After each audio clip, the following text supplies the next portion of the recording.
Welcome, welcome, welcome. To start the video off, I'm replacing my front wheel bearings because I get a steering wheel vibration at highway speeds, and this is the last part that I have not replaced yet, besides tie rods or wheels. I've replaced the control arms, bushings, the steering rack, and even replaced the steering column bushing with the solid one, and none of those things worked. The tie rods don't seem to have any play in them, and I've switched wheels and tires, but that didn't work either. So, fingers crossed, this is the only other part that I haven't replaced. Hopefully this works.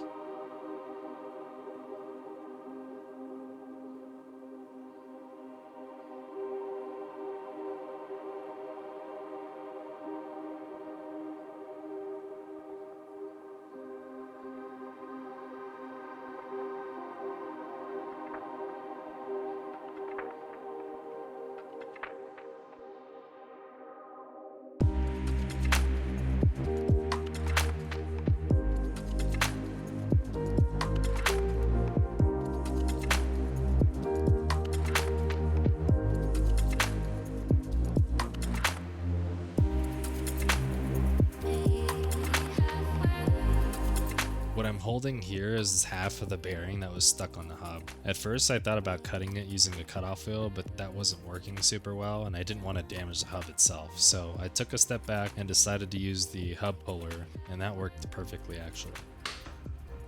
Cut it off. Actually used these. Pull it in. Take you a new one.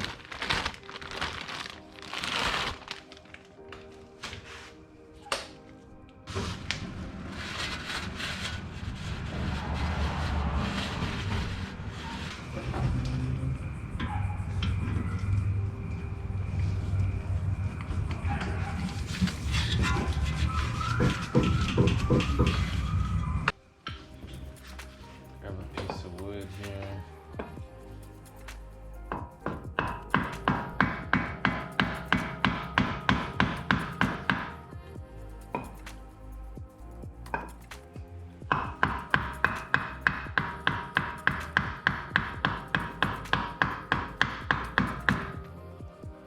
It'll stop here at some point.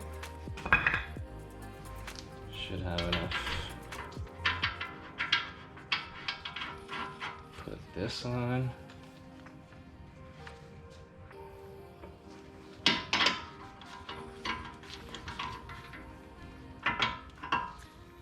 And then zip zap here.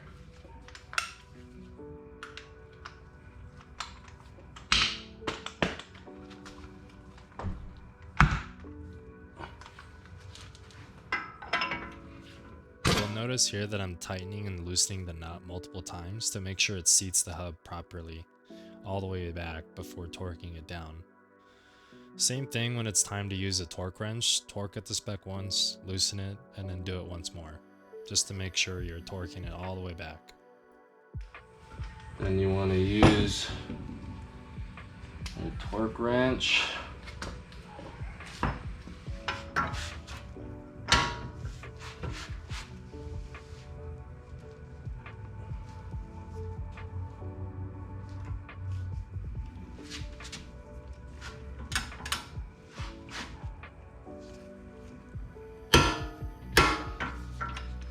Okay.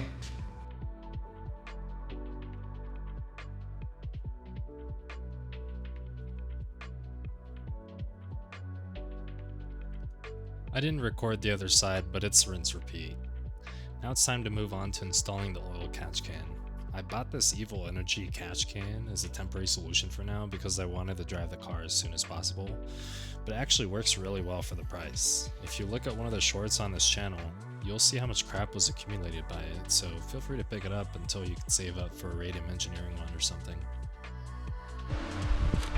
Here is the oil catch can. So I used thread sealant on the inlet, and then that one's not going to be used. I put the oil breather You just grab one of these that fits right there, screw it on, put some thread sealant on that as well. Put the breather, tighten it down, and then take some of this and put it in the baffle.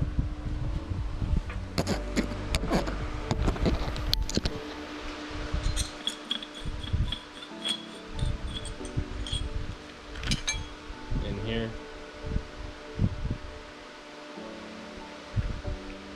They give you this bracket here. I actually went and made a hole at the bottom that I'm gonna put in the drug bin right here. Just gonna put that there and then attach it, and then run a line through here, make a hole, and then just run it straight to this guy right here.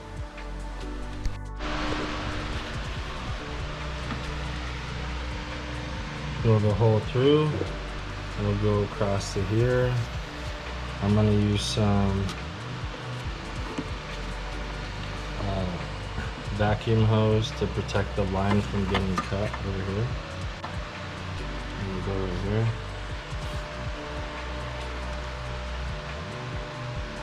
And then we need to take this line and cut that off.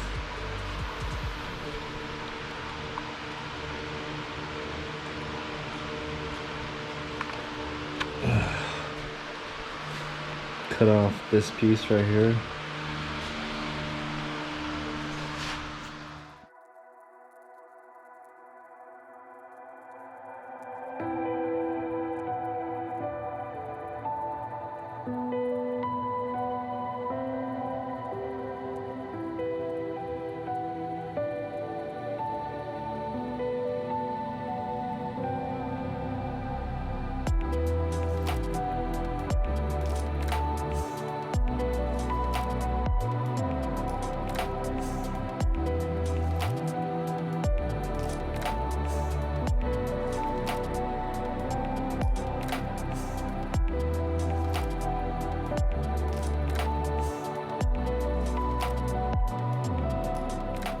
Good.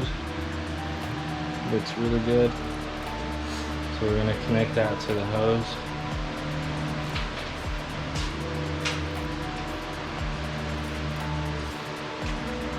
The hose right here.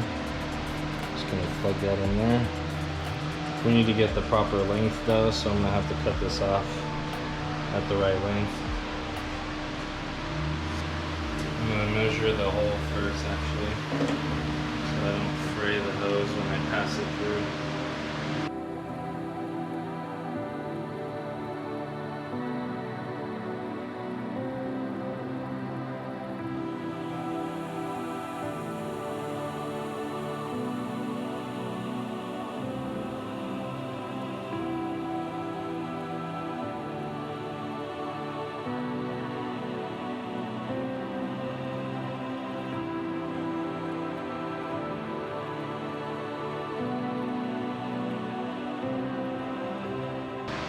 And I'm gonna make a slit here in the middle.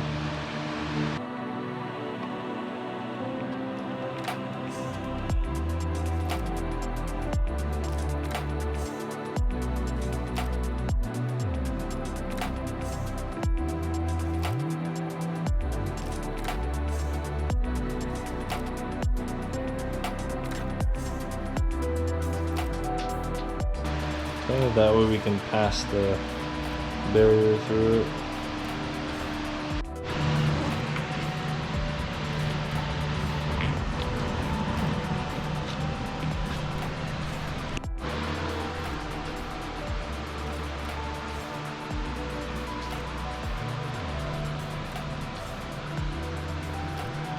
And this hose just goes down to the drain down there.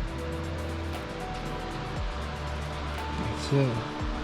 Now I'm gonna do the wastegate. Make sure the route's out. We're good. Got the wastegate on here. So I haven't tightened it just so I can clock it around.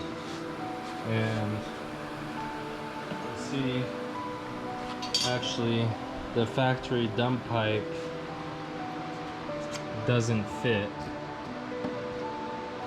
because the AC compressor was removed on the cxracing car, and I'm planning to keep my AC, so I need to modify this pipe. Got both sides here. This go down here, and then this will be the intercooler. And this one, blow valve, and we'll go up here. Now it's time to put the power steering reservoir back in, tighten that, and then put the radiator back in. Everything. Okay, I'm laughing a little bit while editing this video because you can definitely tell I have ADD from the amount of jumping around I'm doing between all the tasks. So the wastegate dump tube can't be installed just yet, so I started installing the intercooler pipes to try and line everything up, but then I moved on to installing the boost controller instead, so that's what we're doing now. So here you can see me taking down the glove box. There are 3 screws at the top and then 2 towards the bottom on each side. And once I have that out, you'll see a little grommet at the very back that I already have the wire harness for the wideband gauge going through it. And so I'll basically just feed the boost controller harness through that same hole, and then feed it across through the center console under the dash area. From the factory, there's a little hose that goes from the driver's side to the passenger side, and I basically fed those wires through that same pipe.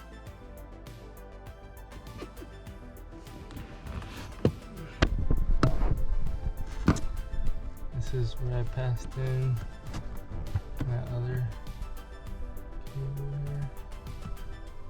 Do the same thing.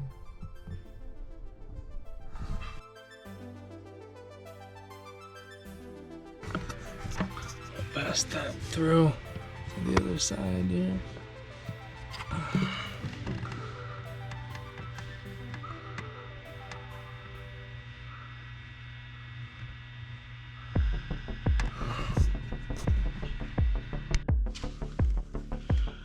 Over here on the driver's side, I'm gonna take steel cable. So I took all this out, and you'll see there's a hole up there. I'm gonna pass this through.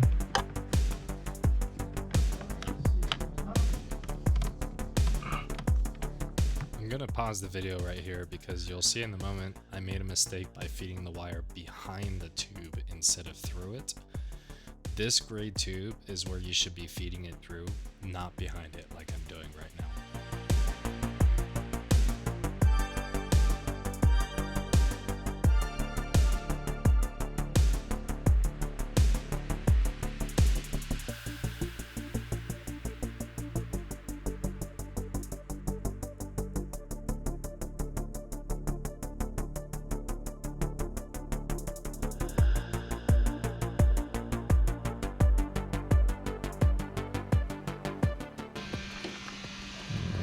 Tape this off here, passing it through under, and I have the other one.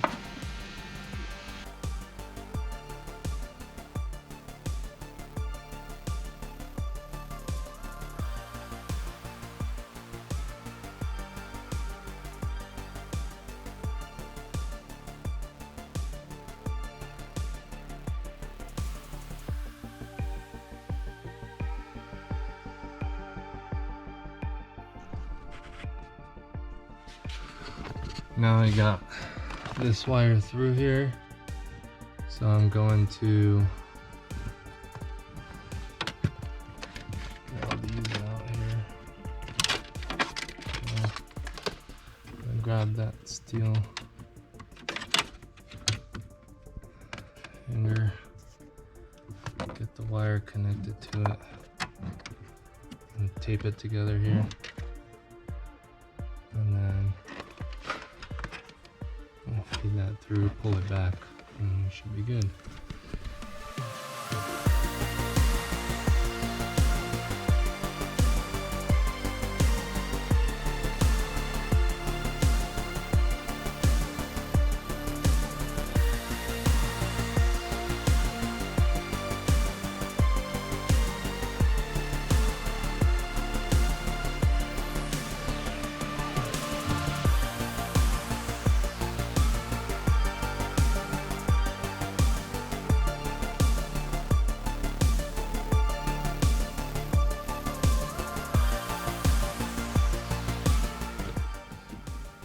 No! Damn it.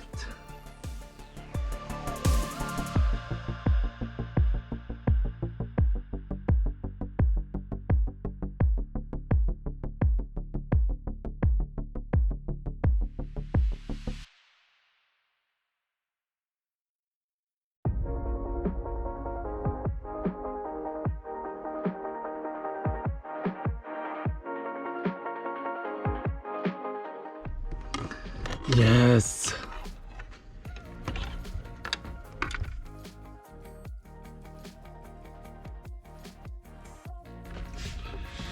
Okay. So over here I have the wiring for the wideband gauge here, and I'm going to use the same ground as that gauge to wire in the boost controller, so they share the same ground. And then on this OBD2 port, I was testing with my multimeter here to see which cable I could use for switch ignition, and this green one on number 1, I don't know if you can see here, this green one has a 5 amp fuse on it, and that's the requirement for, or the recommended fuse size for the boost controller. So I'm gonna tap into this line for switched power, and then we should be good.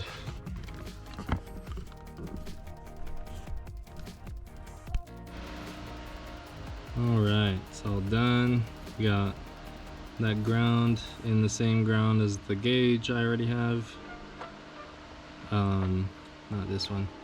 The wideband signal gauge from the Innovate gauge signal goes to the yellow cable for the GFP3 to get a wideband signal. And then we have power to the switched green cable for OBD2. And that's it. And then the blue one, I'm not using you know, a button for overboost or anything yet, at least for now. So I just taped it up, and then I'm gonna tuck that in there. And then I have the gauge here mounted to the steering wheel. So it's all ready. I just used the double-sided tape that's provided with the gauge. And then I just need to get the boost reference hose over to a port over here that can go into the firewall. So I'm gonna look into that next, figure out where I can push that line through. Okay, I found the best spot ever. You see, this is the line I ran. There's actually a hole right up here.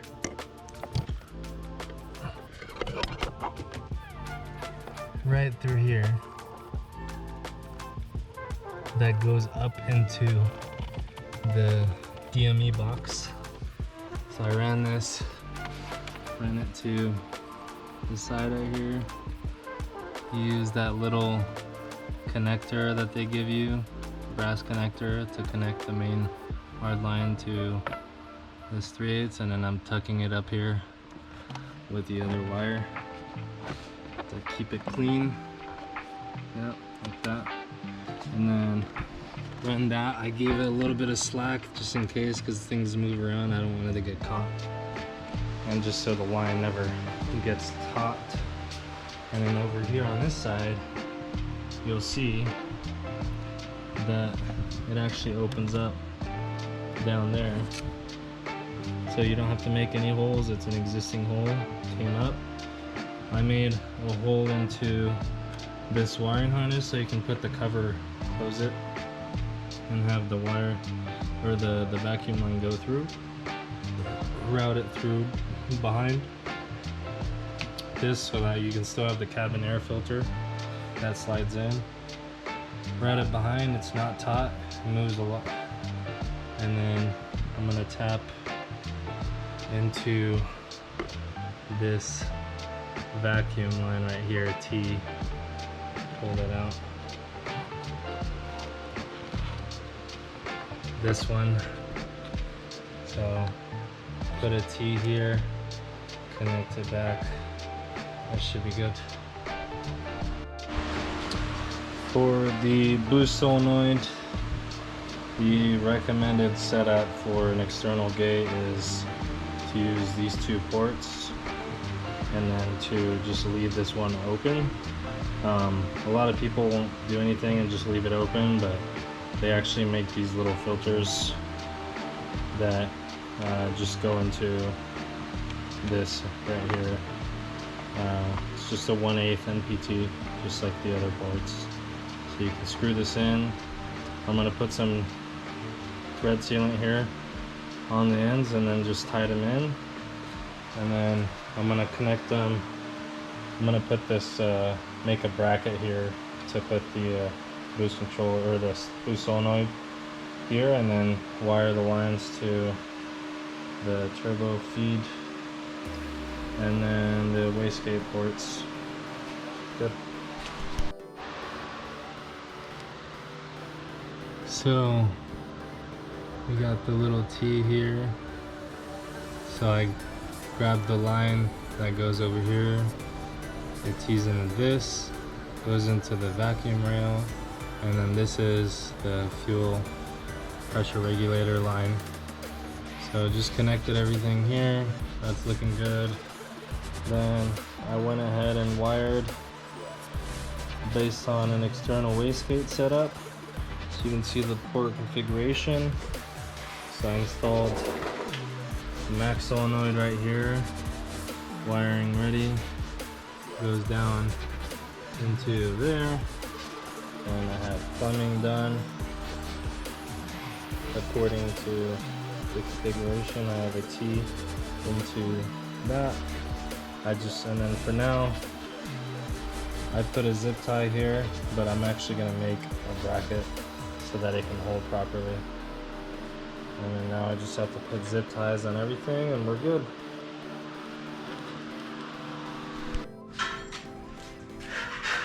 So this pipe doesn't fit because of the AC compressor, so we need to modify so it fits all the way through in the front there, because right now it goes through here, so we need to move it back here so it goes through there. So first thing I'm going to do is cut it right here so that we can make it fit up to the that wastegate, and then maybe use like a section from here to extend it.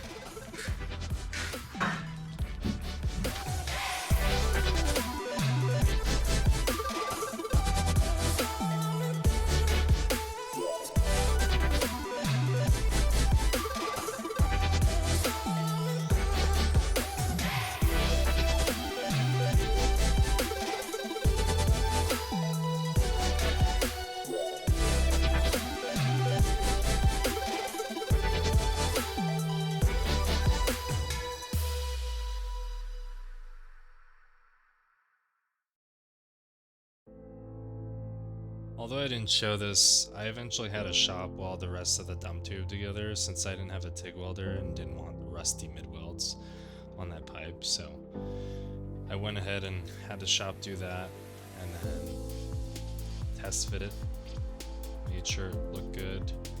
So you'll see that in the next video, and that's it. Alright, the big day. It's ready to start. We got the bass tune loaded in here. So everything should be good. Coolant's good. We got the filter on. Oil's good. So let's go and try it out. Alright, that is it for this video, guys. Thank you so much for watching. I'm super excited about the next video because we are finally going to be starting the car. So keep a lookout for the next video. I'm going to try to hash them out as soon as I can here.